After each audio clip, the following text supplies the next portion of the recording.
MSW Media. Hey everybody, it's AG and welcome to Refried Beans, where we play an episode of the Daily Beans podcast from the same week, either 1, 2, or 3 years ago, so we can see how far we've come. So please enjoy this episode from days gone by and note the date in the intro. Refried beans. I like refried beans. That's why I want to try fried beans, because maybe they're just as good and we're wasting time. We're swearing. Daily beans, daily beans. Daily beans, daily beans. Hello and welcome to the Daily Beans for Friday, October 14th, 2022. I'd like to do something a little different today. What? I'm going to read these headlines and I want you to think of them out of context, because today was an absolutely incredible day, an historic day, and I don't want these headlines to get lost on you. Today, former President Donald John Trump has been unanimously subpoenaed by the Congressional committee investigating the coup. The same former president has lost his Supreme Court bid to review classified documents in an espionage investigation. The former vice president's counsel testified before a federal grand jury after having resolved privilege issues. And the New York Attorney General has filed an injunction to prevent the former president from hiding business assets in her civil investigation. I'm Allison Gill. And I'm Dana Goldberg. I mean... insane. Today was mind-boggling watching that hearing live with you. And thanks to Kathy Griffin for her hospitality, seriously. Indeed. She's such a mensch. She's a mensch. All the Jews know what that means. We come over, Randy makes us coffee. We all bring, pastries and snacks and gluten-free thing. And we just all sit there in her screening room and we watch these hearings. And there is comments from the gallery. Some of us are comedians, and every time anyone's opened their mouth, it's gold. I think all of us are. Wendy Liebman was there. Yeah. You, me, Kathy. And then, of course, I think the biggest applause line of the day was when Liz Cheney reminded everyone that Rudy Giuliani has lost his law license. He has indeed been disbarred over this situation. Yeah, well, it's been suspended while he's being disbarred. Yes, right, thank you. They were like, normally they go through the disbarment investigation, but that right where they sat down like an hour into it, they were like, fuck, we got to suspend him while we investigate him because this is just jacked ass shit. So they did, and then DC followed suit, so he can't practice law. Not that he was, or... I mean, law. I put law in practice. quotes. I mean, maybe practicing he never perfected law. That's for sure. So I guess he was definitely practicing a lot. Sort of like I practiced the trumpet in high school. I was never going to get anywhere, but it was in my mouth. I could make so many jokes. I know. The trumpet and many other things. Yeah. That actually I've never done. Gold star. Let's keep it moving. Gold star, moving along. All right. We do have a lot of news to get to. And I wanted to say thanks to everyone who showed up today to watch the hearing. It was great to see Victor Shi. He is the co-host with Joel Wine-Banks of iGen Politics, which you can hear on Apple Podcasts. It was just truly wonderful to sit with so many intelligent, funny, plugged-in people, kind of like the Leguminati, Everyone who listens to this show is just so badass, and that's why I love the good news segment, which we'll get to at the end of the show after we do the news and talk about what we watched today. So let's hit the hot notes. Hot notes. Regarding Trump Donald J. v. United States, quote, the application to vacate the stay entered by the United States Court of Appeals for the 11th Circuit on September 21st, 2022, presented to Justice Clarence Thomas and by him referred to the court, is denied. Dun, dun, dun. Just 2 days after the Department of Justice filed its response to the former president's motion to vacate the 11th Circuit's ruling against him, Justice Thomas did exactly what I said he was going to do. He referred it to the full court, and the full court unanimously, 9-0, rejected his stupid motion. Now, keep in mind, this is just a little part of the case. This is the case where Donald wanted the Supreme Court to force the Department of Justice to give those 103 classified documents to the special master, Judge Dearie, for review. The full appeal for Judge Cannon's entire shitty order is due today, Friday. from the Department of Justice and will be fully briefed to the 11th Circuit by November 17th. Now, if the Department of Justice wins, that will vacate the appointment of the special master and allow the Department of Justice to use the remaining 11,000 unclassified documents in their criminal investigation, they're very important to that investigation. And much like this case, Donald would have to petition the Supreme Court to vacate the 11th Circuit decision, which would probably face the same fate. We shall see. The special master may be done reviewing all of the unclassified documents by that time. But it's important for the court to rule in this case to establish that Cannon never had equitable jurisdiction to rule on this or make or appoint a special master in the fucking first place. I'm going to say this, between this and the hearing we saw today, it is fucking unbelievable that the amount of our democracy that is still intact is still intact. Yeah. I mean, the classified documents, the storming the Capitol, the insurrection, what he did, what he tried to do to this country, the fact that there wasn't more damage yet, mind-boggling. Absolutely mind-fucking-boggling. Mm-hmm. All right. Speaking of more damage to Donald, New York Attorney General Letitia James is seeking a preliminary injunction as part of a $250 million civil suit against former president to stop what she says is his ongoing fraudulent conduct. Sort of like we're taking away Rudy's law license because he's going to keep fucking doing this. On the same day last month that James filed the lawsuit accusing Trump, his 3 eldest children, and 2 corporate executives of staggering fraud that she claims grossly inflated Trump's net worth, the Trump Organization quietly registered a new entity. Trump Organization 2, that's according to a new court filing Thursday. Trump. We'll call it, listen, I'm a genius. We'll call it the Trump Organization 2. Oh, shit. All right. Thursday's filing also made clear James is concerned that Donald and the other defendants could be using the same alleged, quote, fraud and misrepresentation as they prepare Trump's financial statements for the current year.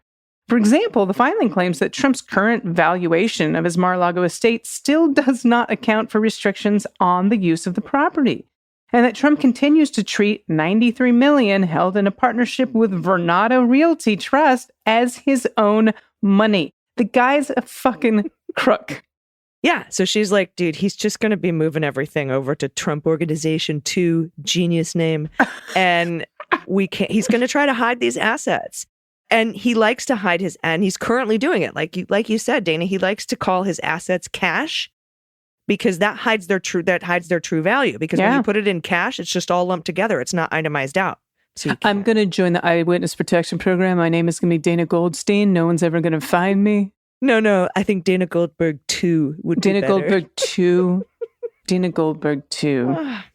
And now, early this morning, before the hearing started, we got the news that Mark Short had been spotted outside the courthouse in D.C. canoodling with the grand jury.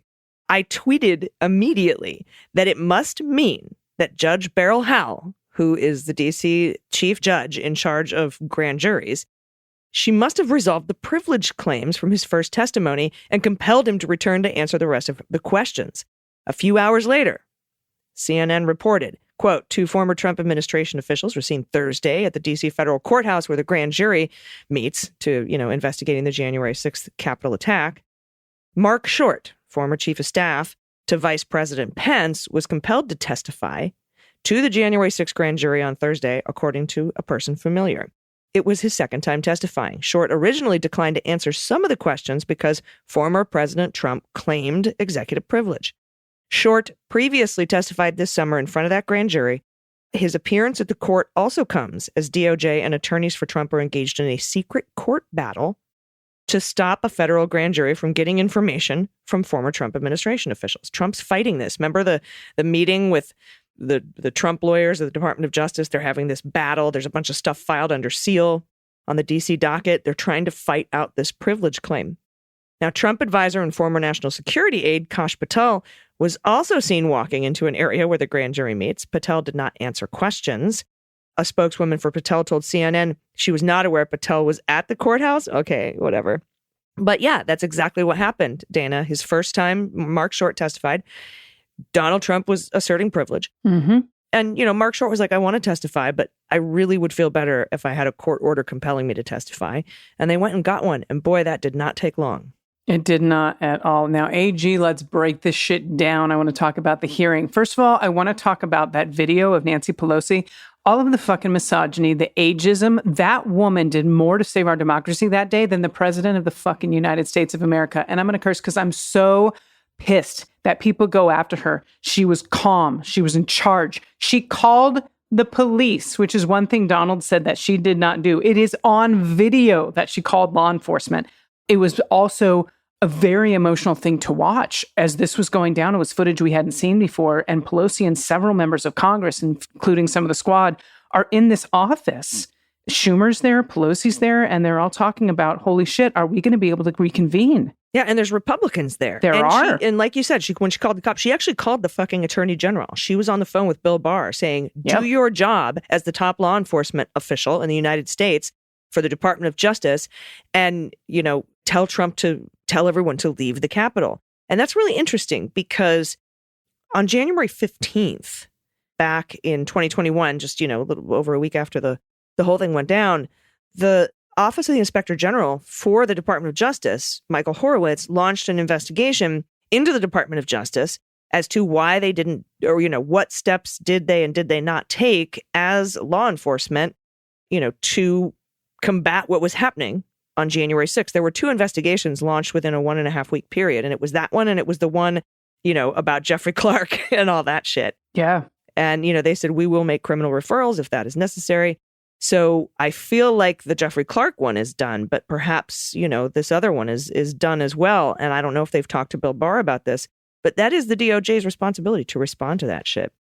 Another interesting thing that happened was a new Cassidy Hutchinson testimony that she was like 3 feet away from Donald when he was fucking having a shit fit about losing in the Supreme Court with regard to the election, his 63 election lawsuits or whatever. And this one, I believe, was the Texas Attorney General and 17 other attorneys general suing Pennsylvania or whatever. And which was absurd. Went up to the Supreme Court and the Supreme Court's like, get the fuck out.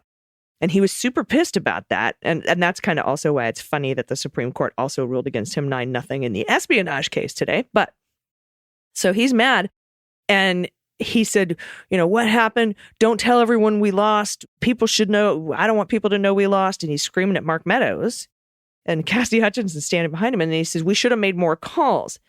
And that stood out to me. I was like, made more calls about a Supreme Court decision? To whom? I don't know. Maybe someone that you paid off $200,000 of their debt, or another Republican did. I bet you every time one of these fucking things happens, there's a knock on Brett Kavanaugh's door that's like, we need $50,000 of that money back, you jackass. Yeah, or Clarence Thomas, who was the one dissenting vote on that whole SCOTUS thing. We should have made more calls. We should have, we had him. We should have, who, what? And is this a common thing? Have you been calling the Supreme Court? I don't know. It's fucked up. Or maybe they should have made more calls to Ginny, thinking she'd be able to whip Clarence into shape. Who knows? Who knows? Mm-hmm. Now, another bombshell from this. We knew this. We knew the Secret Service was somehow aware of all of the violent threats. We didn't know to what extent. It is fucking nuts. They had information for weeks in advance of all of these social media things that there was going to be violence, that people were armed. There were arrests the day before and the morning at the Ellipse, and the Secret Service knew all of this. They told him it was violent. He didn't give a shit. One of my favorite parts was that the Secret Service was like, you're not going to the Ellipse. And he's like, I want to go to the Capitol. And they're like, you're not going to the Capitol. He's like, I'll walk to the Capitol. And if not, I'll stay in the Beast. And I'm like, there's no fucking way this guy has the cardio to walk to the Capitol. He's definitely driving in the Beast. But the Secret Service needs to be investigated because obviously they erased the text messages, but 1 million pieces of evidence, and I'm not exaggerating that number, between phone calls and emails. Yeah, and we don't have the text. It would be more than we don't have the text. Can you imagine if the text messages were there? These are without the text messages. Those were dropped on the January 6th committee yesterday. Mm-hmm. Yeah, that's what we call a depot dump. Well, by the time we're listening to this, it was 2 days ago. But it's just fucking insane, and they're still going through all that information. So this is just the amount of evidence that they found in like a 48-hour period, going through 1 million pieces of information. Mind-blowing. Absolutely mind-blowing. There's definitely more out there. And they knew that the Proud Boys were planning to attack the Capitol. This was all on thedonald.win or whatever, the clownfart.fuck or whatever the fuck. I don't know. It was just, and what's interesting is they're going to keep investigating. They're going to continue to go through those things. And all of that will end up in their final report. Then there was this weird mention, Dana, of an order given by apparently Donald Trump, but not really, to withdraw all troops. He did this on November 11th. Yeah. After he knew he lost the election, he put out an order to withdraw all the troops, that were out, which is very dangerous. And of course, they have like Mark Milley and other, generals on there being like, we're not doing this. This is fucking, you need to write a thing and have an order. And so McEntee, the 24-year-old douchebag who hides Smirnoff ices in the OPP office and forces people to chug them, that guy, wrote up an order and had Donald sign it. Yeah, and it wasn't automated. It was his fucking signature. Yeah. And he testified to that. So that guy's such a douche. I hope that guy gets arrested. I do too. And this is also a big key from the hearing today. They're going to be investigating possible obstruction of justice with regards to Engel and Ornato, the testimony that they gave, and people that they're telling these guys to lie to the committee. They seem to have evidence of some sort of people trying to obstruct, and it'll be really interesting to know who that was. Who's telling them to obstruct this hearing, because they have evidence. It had to have been Donald, or, I mean, could it have been a head of, I don't know. I also wonder, like, heads of FBI's or, the Secret Service at the time, like, hey, keep your mouth shut. We're in a lot of fucking trouble. Who knows? Someone on behalf of Meadows, like the person who called absolutely Cassidy, Hutchinson and threatened her. And that's really dangerous because, Engel and Ornato were the ones who Cassidy testified about, Trump grabbing the steering wheel in the SUV and being really angry about all that stuff. And then Engel and Ornato wouldn't come back in to testify. And right before Ornato was supposed to come back in to testify, he resigned. So he couldn't be compelled to do that unless he was under subpoena. And by then it's just too late because then he could fight that in court for a year or whatever. And of course, in their previous testimony, when they were asked about that stuff, they didn't recall. They didn't say it didn't happen. They said they didn't recall. And apparently someone told them to say that. And I don't know who, but they're going to be investigating it. I hope we find out. And the big fucking cliffhanger / shocker of the end of the season. I'm going to say this. It's exactly what you're saying. Democrats finally figured out, and this isn't just Democrats, but they finally figured out how to produce a good finale to this shit show, because Republicans have been doing it for a long time. We finally got our shit together, and boy, did they do it. Yeah. So at the end of this episode, at the end of this hearing, the end of the season, and we learned about halfway through that this was going to happen, and everybody was like, fuck. And I'd really be interested to see how the ratings climbed. Yeah, for sure. After this came out. But they unanimously voted to subpoena Donald Trump. And when Benny Thompson was announcing it, he looked right at the Capitol Police officers in the front row, my friends, right? Hodges, who's the guy who got smashed in the door, Officer Harry Dunn, Officer Michael Fanone, Brian Sicknick's wife, and Officer Gunnell, and looked him right in the face and said, when you testified before us in our very first hearing, you said, please do your job. Well, given that 30 top officials have pled the fifth and we have no other way of getting this information and we have to do what's right on behalf of you, on behalf of all the officers who put their bodies and lives on the line that day, on behalf of all the voters whose votes he tried to steal, on behalf of every single American, I am putting in a resolution to subpoena Donald Trump. And everyone was like, whoa. And then they voted and it was unanimous. And what I think is going to happen, Dana, is Trump's going to be like, look, he loves spectacle. Absolutely. So he's going to be like, look, I'll come in if it's live on television in public and I'm not under oath or something. He'll make some ridiculous demand. And the committee will be like, no, dude. Yeah. And he'll be like, see, I tried to tell my side of the story and they silenced me, the deep state. I won't testify behind closed doors because they can't be trusted. They'll manipulate my testimony. Meh. And to his, minions that will be like, yeah. Right, of course, yeah. When, of course, it's just him not wanting to be transparent. Well, there's a couple things. I mean, like you said, his ego. So his lawyers aren't going to let him say anything. I'm sure that he'll plead the fifth. But Donald's that guy that wants to tell everyone he fucking ordered the code red. Like, Donald wants to be the guy. You know what I mean? He's like, you're damn right I ordered the code. He wants to do this. He does, but they won't let him. I do think there's going to be a lot of fifth pleading if he even shows up. But it's really interesting because I know that he's been blowing up his Truth Social with posts, and I guarantee the committee is watching and taking in all of these. And so it goes back to this whole thing about what he believed. He knew he lost the election, and then what he was saying publicly. And I think that's going to be a big part of it. Dana. What? I have breaking news. This was Shut up. Shut up. What? Just fucking sent to me. I swear on fucking all that is good and holy that this was just sent to me. Well, I saw you looking down. I was like, she's not listening to anything I'm saying. After the January 6th committee unanimously voted in favor of subpoenaing Trump, he's been telling those in his orbit he's not opposed to the idea. Quote, the former president has been telling aides he favors doing so long as he gets to do so live, according to a person familiar with his discussion. The New York Times' Maggie Haberman reported Thursday evening. However, it's unclear whether the committee would accept such a demand. Not everyone in Trump's circle is convinced that him testifying would be a wise idea.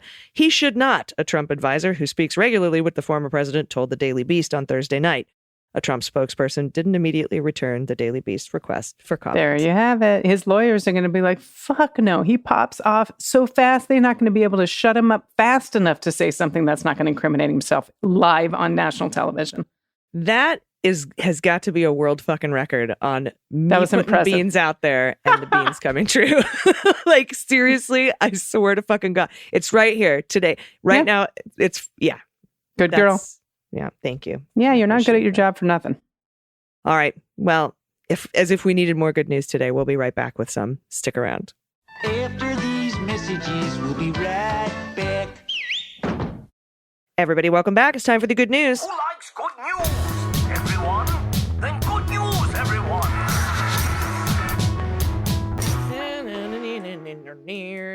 Good news, good news. And if you have any good news, confessions, corrections, anything at all you want to send to us, whether it's pet pics for tax with Halloween costumes or on Santa's lap or, whatever, anything you want to send us, a shout out to your favorite person in the world, you can send it to us by going to dailybeanspod.com and clicking on contact. All right, first up from Dana S. Pronouns he and him. Getting my COVID bivalent booster. Asked a nurse with a big needle if I could take a picture that included the shirt. Nurse with big needle asked what the shirt meant. I replied to nurse with big needle that I'd tell her after I got the shot. All went well, with only an eye roll from the nurse afterwards. It's the crimes and crimes and crime shirt. I love it. It says that, the one that says 18 U.S. Code, Section 371 and 2071. And yeah, with all the crimes for Donald Trump. That's great. And I'm glad you got at least an eye roll, Dana. That was awesome. All right, this is from Heather Ann, pronouns she and her. I voted today. I mailed my ballot and voted for Kermit Jones as our House member. I'm very hopeful we can finally flip my rural Northern California district blue with this great guy. He's a Navy veteran, a flight medic, so I think he would have a lot to offer as our House member. Pet Tax is a couple of pictures of my newly adopted doggo. I bet you can guess his two main breeds from this picture sitting on the bench. The other picture, I'm going to call Crimes and Crimes and a dog in a chicken suit. Because why not? Guess what I named him? Can you guess? Here's a clue. I may have taken dog naming advice from a podcast. That's right. I took Andrew's suggestion and named my new dog Patsy Baloney. Do I regret it when people ask my dog's name that I have to tell them Patsy? Maybe. But it means I have a perfect song to sing to him when he gets his daily treat. I'm sure you know how it will go. My doggy has a first name, it's Patsy. My doggy has a second name, it's Baloney. I love to pet him every day. And if you ask me what I'll say, and then I just say whatever the fuck I want, because nothing really works for the end of that song anyway. Usually, I just tell him he's the best dog in the whole world. Yeah, and you can change it to, my doggy has a first name, it's Patsy. My doggy has a second name, it's no. Yeah. Nope, you try. Doesn't work. No, it doesn't work. All right. Oh, Baloney. because Oscar Mayer has a way. With Baloney. Bologna. And look at this, honey. This looks like part boxer and part pibble. I don't know. There's no answer. There's looks like there's I would say boxer pitbull with that pattern on there. Sure. What a sweetie. And there's another Crimes and Crime shirt. Yay. So many out there. Dude, and every day we get a little bit closer. All right, next up from anonymous, pronouns she and her. Hello, Beans Queens. I want to share some good news and an even better organization. We adopted Charlie 5 years ago this week. He is 10 or 11 years old, still very much a young dog at heart. Charlie is one of those rare creatures who is able to connect with anyone he meets. Our neighbor has been terrified of dogs since she was a young child, and now she can't wait to see him on his morning walks. Yvette from Why Not Save a Sam has the biggest heart. She does everything she can to help rescue and rehome this amazing breed. So why not is why, the letter Y, not, save a Sam, S-A-M, as in Samiad, I'm guessing. She has the biggest heart. She does everything she can to help rescue and rehome this amazing breed. Look at this dog! She has a wonderful group of Sammy wannabes over the years because she just can't leave them behind. I've attached a couple of pictures. H.E., look at the dog! This sweet boy for Dad. Oh. And it's a Samiad. Oh, man. That bath picture. Holy hell. With the little faux hawk. What a baby. And the happy tongue. So sweet. Oh, why not save a Sam? Little polar bear. It looks like he always has his little blip out his tongue. Oh, yes. Oh my God, the third picture. Oh, I can't. So good. Thank you for that. All right. This is from Angela, pronouns she and her. A lovely feral cat gave birth to 5 kittens in my garage this summer. She came through a broken window, and it took me a while to realize the kitten I thought I was feeding was a new mother of 5 doing a fantastic job of kitten rearing in 110-degree heat. Holy shit. We were able to get them amid the piles of stored items when they were about 5 weeks old. My family didn't believe that there were kittens in the garage and were amazed to see 5 of the cutest, healthiest kitties ever. We're in the process of trapping, neutering, and releasing the parents, but so far they are too clever for our traps. I found a home for 2 of the kittens and I have 3 of them left. They're fixed and free to Las Vegas residents. They're fearless. They love dogs, cats, everyone. Oh my God. They're litter trained and as delightful as can be. My husband got a great job in Seattle. We'll be moving with our own menagerie soon. I hope to find amazing homes for these lovelies, and I thought I'd offer them here. The second picture is their lovely parents. They were born around July 18th, and these 3 kittens are very furry and puffy and very cute. They look like little rag dolls. Look at the parents. Oh, they're gorgeous. They're I want them. Beautiful. Can I have them? I'm not in Vegas. Come to San Diego. Bring the kittens. Well, there's a little note. Just email us at Kanai, K-A-N-A-I, as most of you know, at mullershewrote.com. Put Vegas Kitties in the subject line, and we'll put you in touch. Kanai is so rad. I love Kanai. Our producer's fucking awesome. Is he our network manager? Yes, he's many things. He's a good man. These are beautiful kitties. The one on the bottom right is my fave. The one is like, what the fuck do you want?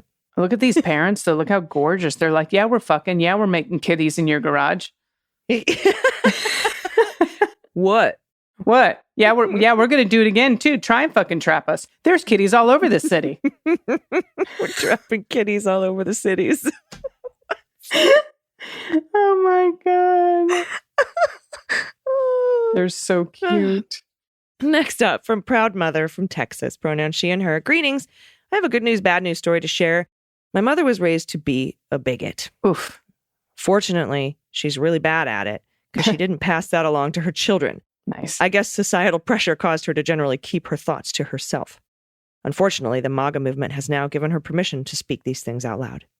The good news part is that my siblings and I, we always taught our children to judge each person individually for who they are and nothing else, even before they were old enough to understand what we were even talking about.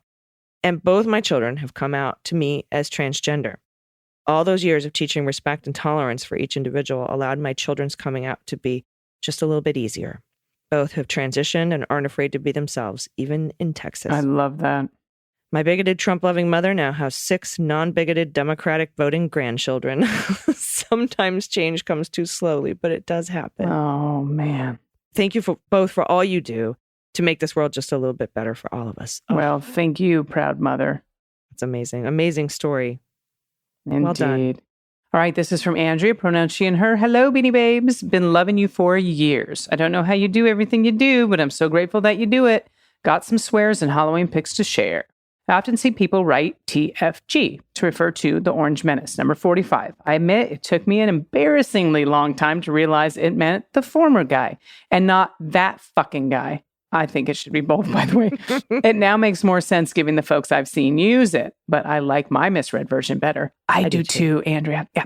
I also love mixing real swears with words or phrases that are meant to replace swears. Hence, geez fucking wheeze or gosh damn it, both regular in my vocabulary. And finally, I'll share some favorite homemade Halloween costumes. You saw me previously as the classic She-Ra. Today, Edward Scissorhands, Botticelli. Am I saying Botticelli right? Botticelli? Mm-hmm. Yeah, Botticelli Venus. She lifts, brah. That's funny. And perhaps my favorite, The Blob, star of the inimitable 1958 film, The Blob. Thanks for everything. Mwah. This is great. Look at this. That's funny. Oh, that's a good Edward Scissorhands. Oh, that's a really good Edward Scissorhands. And there's The Blob. Yeah, that's my favorite movie, by the way, of all time, Edward Scissorhands. I saw it 17 times in the theater, 3 times on acid. Oh, my God. Okay. You just said 3 times on acid. I thought you were going to say on DVD. You were LSD, DVD. I know. You're like, I saw it 8 times in the theater and 3 times on acid. And Andrea, I love the mixing like words, like phrases that are meant to keep you from swearing with actual swear words. That happened to me. In fact, my first shirt that I sold as a comedian had this phrase on it because I was actually talking to my goddaughter. I was trying to, I don't have kids, and so I don't have to try to curb my swearing. But when my goddaughter was really young, I was trying to, abbreviate my swear words. And one time I screwed it up and she was like, it was something like she wanted to go to the zoo, but we couldn't go that day or something. And instead of I was trying to say WTF, but I just said WT fuck. Yeah. Like right to her face. Good stuff. And I bought WTfuck.com and I had shirts made and everything. So that I still have some somewhere in storage from like 2009. WT fuck. Brought to you by Allison Gill, trying not to swear. So I get that so much. And I love your suggested swears here. Thank you, everyone, for sending in your amazing good news stories and pet photos. And those 2 cat parents are just so handsome. They are beautiful. And the kittens, I love it. And the Sammy at Rescue, again, that's Why Not Save a Sam. That's so great. I love that. And this little pit bull mix with the crimes. And thank you for sharing your photos getting vaccines because we are super pro-vaccine. All right, that's the show. Dana, do you have any final thoughts before we get out of here for the weekend? And are you going to be back Monday? I won't be back Monday. I'll be back Tuesday. All right, sounds like a deal. Until then, everybody, please take care of yourselves, take care of each other, take care of the planet, take care of your mental health, and vote blue over Q. And take someone with you. I'm AG. And I've been DG. And that was the Refried beans. I like refried beans.